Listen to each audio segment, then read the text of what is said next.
বাড়িতে যখন বিশেষ মেহমান আসে তখন আমার বিশেষ কিছু আয়োজন থাকে। সেখান থেকে তাদের জন্য বানিয়েছিলাম মজার চিকেন ফ্রাই, যেটা তাদের অনেক বেশি পছন্দ।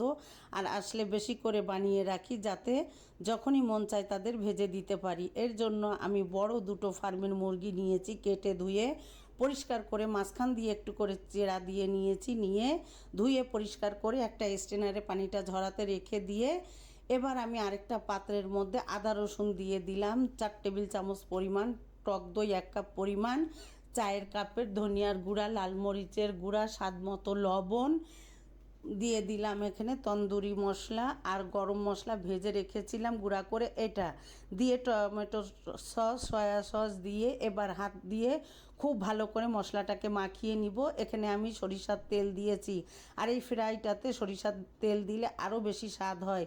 এবার হাত দিয়ে মশলাগুলো খুব ভালো করে মাখিয়ে নিচ্ছি। মশলাটাকে যত ভালো মাখানো হবে ততটাই চিকেন ফ্রাইটা সুন্দর হয়। এবার আমি যে পানিটা ঝরাতে রেখেছিলাম এই টুকরোগুলো দিয়ে দিলাম, আর আমি রেগুলার পিস করেছি, যেহেতু ফার্মের মুরগি খুব ভালো করে মশলা যাতে প্রবেশ করে এই জন্যেই আমি এভাবে ছোট টুকরো করেছি। পছন্দ অনুযায়ী আপনারা আপনাদের পছন্দ অনুযায়ী কেটে নিতে পারেন। খুব ভালো করে এবার মুরগিগুলো দিয়ে খুব ভালো করে হাতের সাহায্যে মাখিয়ে নিলাম।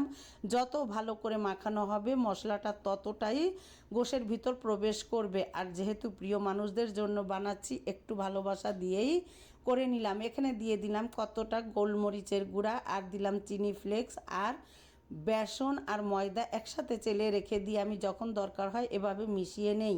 এবার সব কিছু দিয়ে আমি রেডি করে নিয়ে কিছুটা এখান থেকে আমি ফ্রোজেন করব তাদের জন্য, যখন মন চায় ভেজে দিব। আর কিছুটা কিন্তু আমি হালকা তেলে ভাজবো, আপনারা চাইলে ডুবো তেলেও ভাজতে পারেন। এখান থেকে আমি যেটা ফ্রোজেন করব এটা বড় একটা বক্স নিয়ে নিলাম, আর উপর থেকে একটু বেরেস্তা দিয়ে দিয়েছি। যখন ভাজবো এটা কিন্তু সুন্দর একটা ঘ্রাণ বেরোবে। এবার ফ্রোজেন করতে রেখে দিয়ে আমি আমার প্রয়োজন মতো এখান থেকে ভেজে নিচ্ছি। একটু মিডিয়াম টু লো হিটে রেখে সময় নিয়ে ভাজতে হবে, আর অল্প তেল দিয়ে আমি কিছু সময় উল্টে পাল্টে ভেজে নিচ্ছি। আর এখানে আমি কাঁটা চামচ দিয়ে কিন্তু চেরা দিয়ে নিয়েছি, এতে খুব সহজেই কিন্তু ভিতরে মশলা প্রবেশ করবে।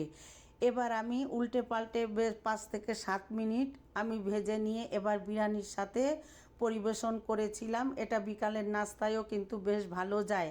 আর আমার মেহমানদের কিন্তু এই রেসিপিটা খুব ভালো বেশি পছন্দ, আর খেয়ে কিন্তু খুব ভালো একটা রিভিউ দিয়েছে।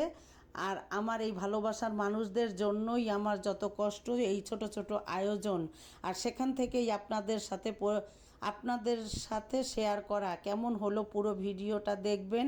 আর আমি এভাবে ঘরোয়া উপায়ে চিকেন ফ্রাইটা সবসময় করে থাকি, আর এটাই আমার বাসার সবার অনেক বেশি পছন্দের।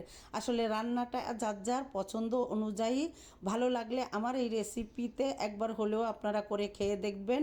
পরিবারের সবাইকে নিয়ে সবাই অনেক বেশি ভালো থাকবেন, আর আমার পরিবারের জন্য দোয়া করবেন। আপনাদের জন্য সব সময় মন থেকে অনেক বেশি দোয়া। আসসালামু আলাইকুম।